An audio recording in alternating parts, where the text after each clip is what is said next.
Okay, this one's for you. Hi, welcome, dear Sagittarius. This is Terra Lumination with your June 2018 time period love and relationship mini report. Okay, you know the drill. I know I have to repeat a lot of stuff here because of newcomers, so just please bear with me. We're using a crucible spread.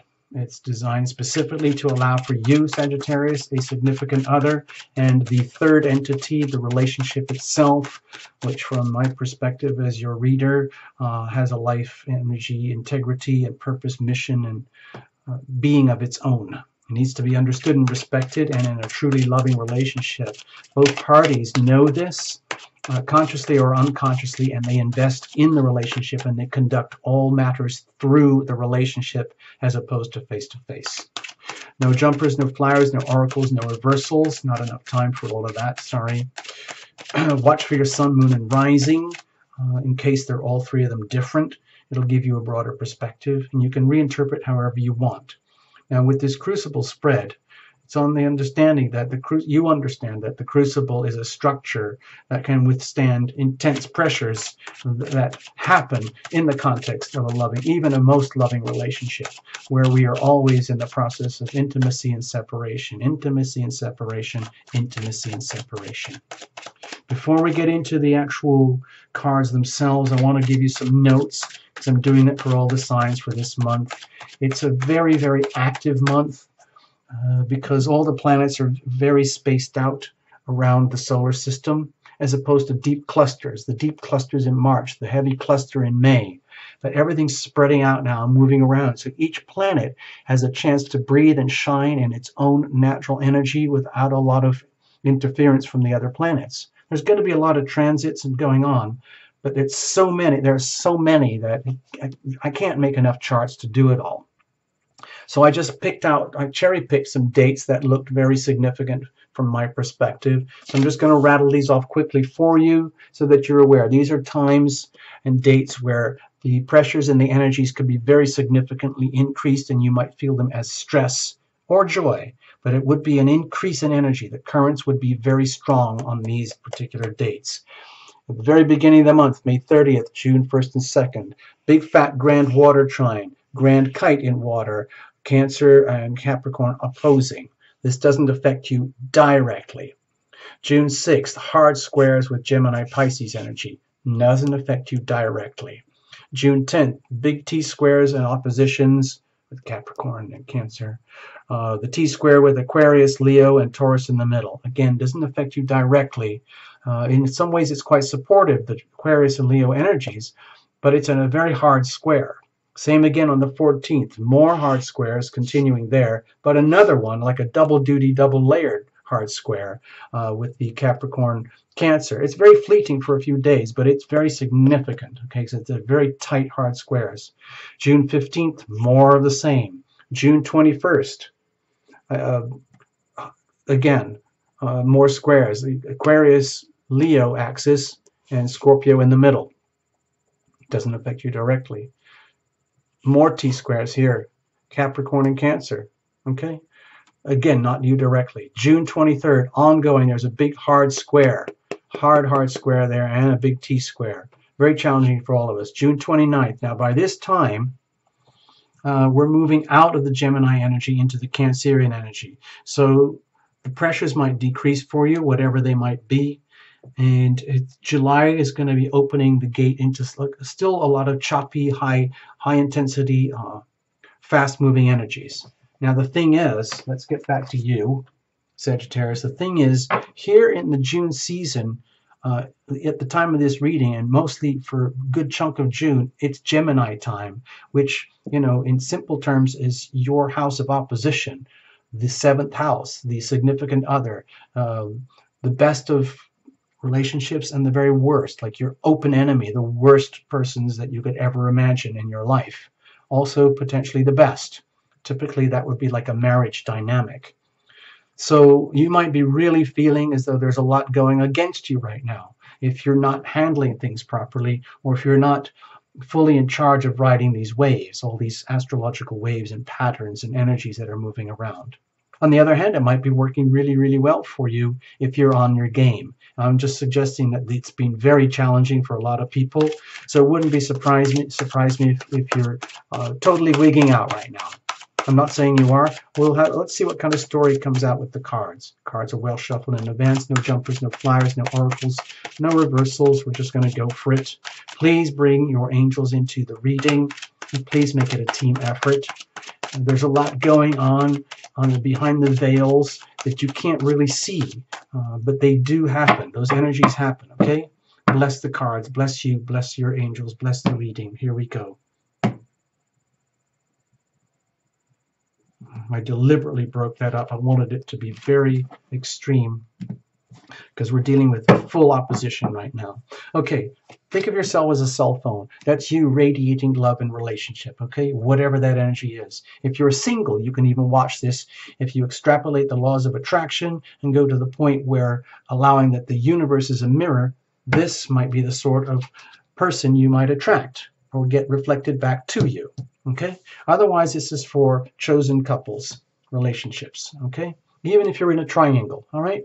So that would be you. That would be a significant other. Over here would be deep inside of you at the heart soul level, deep inside of the other at a heart soul level, and at the very core of the relationship itself. So here is the crucible. This is the structure which is deliberately built by loving couples as a structure in which they can conduct their relationship as they intimate and separate, just like the tides of the ocean, without the whole relationship blowing up just because you had a rough day. Okay, so this would be the momentum going forward, and we're going to look at circumstantial energy here in just a second to get on with the story. Let's have a look.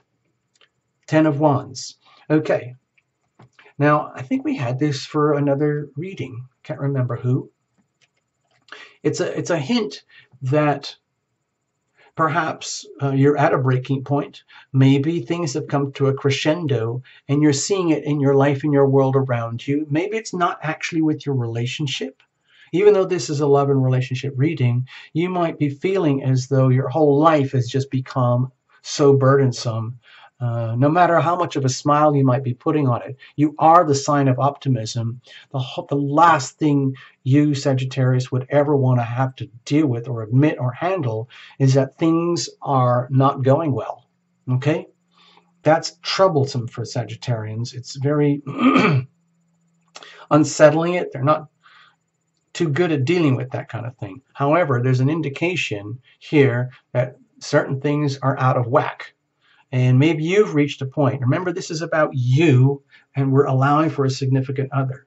So this is circumstantial energy for you. So it could indicate that the relationship itself has become kind of burdensome in some ways for whatever reason. Maybe it's external reasons. Maybe it's internal reasons. Maybe there's external pressures that are impacting the relationship, making it hard to have a loving relationship. Let's have a look. What's going on with you? Okay, King of Pentacles.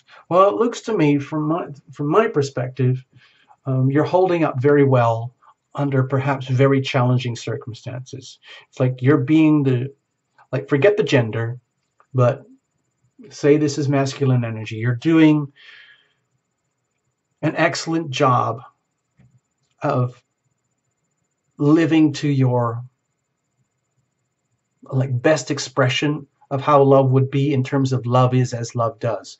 We're talking about evidence of love, not the poetry, not the whispers, not the cuddles and things, but, well, the cuddles and things like that, but the nitty-gritty realities of a solid, loving relationship, which requires time, patience, consideration, good listening, compassion, the ability to endure hard times, the ability to be there for a significant other when things are really tough for them, knowing that you have a significant other who's going to be there for you when things are very, very tough.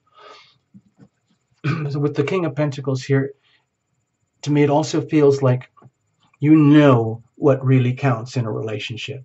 You know the things that are really valuable, the things that you really want, and the things that will endure over time.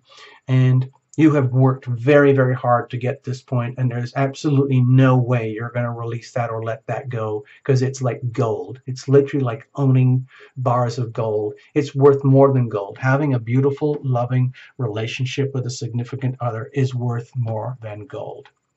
And I think you know that. And even though, no matter how challenging things might be in the moment, it would make perfect sense, because with the sun, Gemini being in full opposition, you might be reaching the very bottom end of like a really bad period, and yet you're holding up really well. So that's very noble. It's very, very regal. It's highly responsible, and it's very, very loving in terms of evidence of love.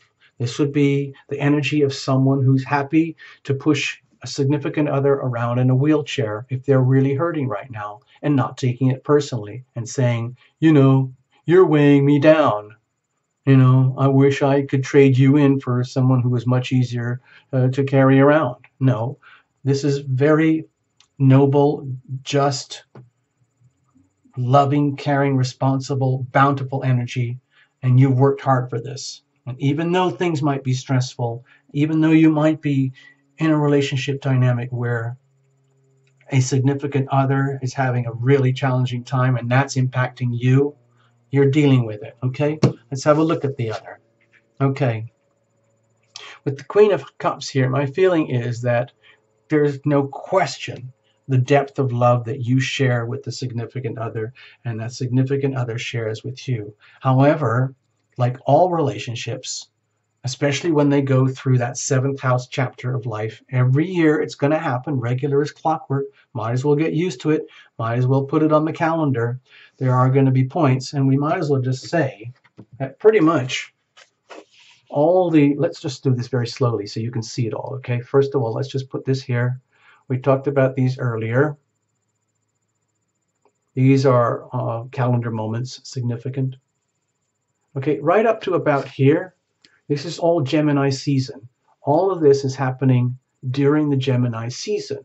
So it's like at the point of maximum opposition, the maximum awareness of how good you've got it and how challenging things are. So it looks like you're seeing the extremes of what happens in full polarity, full opposition, full 180-degree perspective. You are becoming aware of your own gifts, talents, and bounty, values, and how valuable you are to yourself and to a significant other. And it's very much equally matched by a significant other over here, Sagittarius. No matter how challenging things are, there's no question that the love is there from the significant other. They might not know how to express it properly right now or share that with you in a way that's effective for the moment, just for this, these 3 or 4 weeks that we're talking about in the reading here. But the love is there, and they just might not be sure what to do or how to express it. Maybe they are so rich and full of love for you, for the relationship, and for themselves. It's just that, let's just say circumstantially, it's not happening. It's not being expressed. It's not being shared. It's hard for them to enjoy this. It's hard for you to enjoy it. Even though, to me, this looks absolutely delicious. Okay, from my perspective as your reader, this is very delicious. This is almost like a true love story here, but it's very nuts and bolts. It isn't a fairy tale stuff. This is actually the energy of two people who love each other very, very dearly, and they know it, and they have that with each other, even when it's like almost unbearable external conditions, whatever those might be. Who knows what that could be? Maybe there's kids, jobs, careers, health issues, location issues, previous history, unachieved dreams, goals, and ambitions that are clouding the sense of love. But the love is there for sure. Let's have a look deep down. Okay, well, this would match from my perspective with the 7 of Cups here. This would make perfect sense, because it would feel like a puzzle. Because this is so, to me, this feels so beautiful here. This is like truly a truly deep and loving relationship where both parties are deeply respectful of each other, give each other all the respect and courtesy and kindness and consideration that each deserves from the other as individuals, and then sharing that consciously on a day-to-day basis. Okay? And yet at the same time, whatever it is, whatever these external conditions might be, call it fate or interference or whatever, that's disturbing the equilibrium here, could be very disorienting for you personally. In other words, it could actually be, no matter how good a job you're actually doing this, deep down to the soul level, this could be very challenging for you, almost to the point of vertigo, dizziness, nausea, freaking out, like, oh my God, like you would never feel the desire or the need to bring this into direct conversation with your significant loved one, Sagittarius. But deep inside of you, it's just like, oh my gosh, how the heck am I going to deal with this? What, in other words, what is going on with this? What is this? Where does this come from? What does this mean? Is it me? Is it them? Who is this? Why did we create this ourselves? I don't know. I don't know. I'm completely freaked out about this. I don't understand any of it. I don't know, like things going well. I'm not saying like you're faking it here, like pretending like everything's wonderful when it's not. I don't see that at all. What I see here is two people who truly do love each other, that there are some very deep, significant challenges going on, but they are so deep and perhaps so difficult to handle that it puts you kind of at the mercy of, it's almost like being delusional, you know, and almost wanting to self-medicate to try and handle it because it might be so hard to understand. Let's have a look. And then figuring out, well, what are we going to do? What are we going to do? What are we going to do? Let's have a look at the other. Okay. Well, there's so much love here. That's what I'm feeling for you, Sagittarius. There's so much love.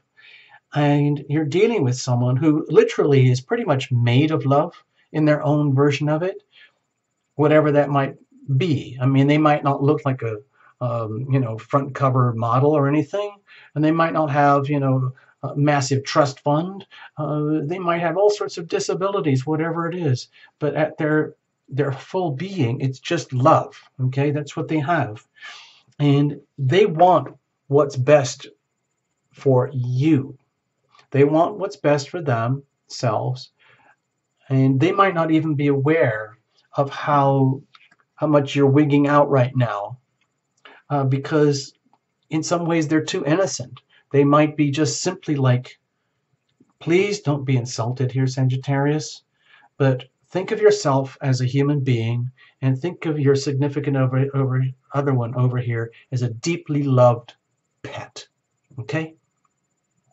Please, please, please don't take this as a negative. You know how you can have a very deep, loving relationship with a pet, and there's something about them that is deeply, purely loving towards you, but there's also the deep innocence that can come with a pet, because all they want is love. The only thing that counts for them is the love. And when things go wrong, they can't understand it. They will do anything and everything they can to still love you and be there for you, but they might not know the answers. All they know is that they want to solve what needs to be solved. They know that they are not to blame. They know that you are not to blame. They know that in so many ways, you're both innocent, but there's still some sort of unbearable burden, stress that is putting the relationship under tremendous duress right now. Okay? So, it's almost like one of those, put yourself in a movie, Sagittarius, where you're this very deeply loving pet owner, and there's your pet, a wonderful, beautiful, trusting, loving pet, has all the qualities. You love each other very, very dearly, but there's an external something which is really, really putting intense pressure on the relationship. And all they want for you, for themselves, and the relationship is for the love to flow. Okay? And it's on the understanding that they don't have a clue how to make that happen. It's like it's all on you, and you don't have a clue. So let's have a look at the relationship itself. Okay, well, let's blame it on the planets, people. Let's just say this is a lot to do with the planets right now, especially the Uranus and Taurus ingress, like the heavy, hard square between Mars and Aquarius and Uranus and Taurus. We could blame it on all sorts of things, but let's just say that this relationship, your relationship with your deeply loving mate, and their relationship with their deeply loving mate is undergoing profound change, where the relationship as you know it or have known it for some time or for a long time is essentially over. Okay? Let's just say it's over. Okay? It's reached its breaking point. It can't go any further like this. It's unbearable, whatever this is. So something's got to change. Something's got to change. And it will. It's inevitable. If you can't do it and they can't do it, the relationship can handle it. That's not the problem. It just might be radical shifts and changes, and it might be on a large scale, either internally at the soul level or externally at the material level, or both. But either way, it's the end of what I would call a lifestyle package deal and the beginning of a new lifestyle package deal. And it seems to be that this is coming into awareness right now. Now, there's no point in blaming it or saying this is a bad thing. Change could be very disruptive for some people. In this situation here, you have to understand that the forces of the universe, all the planets are working for you. All they want is what's best for you, and not to take it personally. It's up to you to learn and figure out how to live through this change and shift without blaming. There's no blaming here. Understanding that the earth energy, fire and water energies, all the planets are just doing what they do. And so it's up to you guys to figure out what happens now, because there's no going back. All right. Okay. To me, this is a very, very loud call that the relationship is asking for truth and reconciliation. Some kind of, let's get to the heart of the matter, my dear one. Both sides know it. Both sides need to face reality here, that this is a big, significant change. Big, significant. You know, like how they have in movies or episodic TV shows where they, a couple of episodes, episode 3, and then in episode 4, something massive happens and it changes the rest of the story for the next 10 episodes. That's kind of what's happening here. So we've reached this point of like epic awareness that's almost disorienting for both parties, where it becomes very clear that the relationship itself, not from an outsider's perspective, from an outsider's perspective, from your perspective and from their perspective, it's very evident that the status quo is over and a new way is opening. There's nothing bad about that. Everything is exactly as it should be. Can't be any other way. Just laws of physics. Everything is exactly as it should be, and that's just fine. That's how it should be. But what comes from here now is a time to really, really call it out. Truth calling a truth reckoning, and cutting out deliberately, coming at this in a very, very well thought out cerebral manner, like perhaps Gemini style. Let's talk about this. Let's talk about this. Let's have a kitchen table meeting. Let's go out to dinner and talk about things. Let's have a really good, honest heart-to-heart. You can't hurt me with whatever you have to say. You can't hurt me with whatever we have to say. We love each other so much it doesn't matter. We have to sort things out. We have to call out the bullshit. We have to call out and identify anything and everything that is not working for me, anything and everything that's not working for you, and we need to put it on the table, and we need to examine this. And simultaneously, we need to invite in all the inspiration and good ideas that we're going to need going forward into this new lifestyle package deal unfolding. And this is not going to happen on autopilot. None of this big shift and change is going to happen simply by sitting on a sofa, eating chips, and watching your shows. This means having to get really, really close heart to heart in a very thoughtful, considerate way, in a very, very dignified way that's highly respectful between both parties, because there is a lot at stake here. All right? I don't want to say any more. I'll spoil it. So let's just leave it like that. I hope you can reinterpret this in some way that works for you. Please, I hope I didn't hit any nerves or cause any hard feelings here. I'm just calling out the story as I feel them coming through. I see so much love here, but there's a lot at stake, and things need to be faced in a very thoughtful, considerate, realistic manner. Okay, I'll just put this at the side for reference so you've got that. All right, there you go. Circumstance, and there's the rest of the story over here. Thank you so much for hanging out with us over here at Tarot Lumination, Sagittarius. Bye-bye, and make the best of this. Please make the best of this. All right, bye-bye.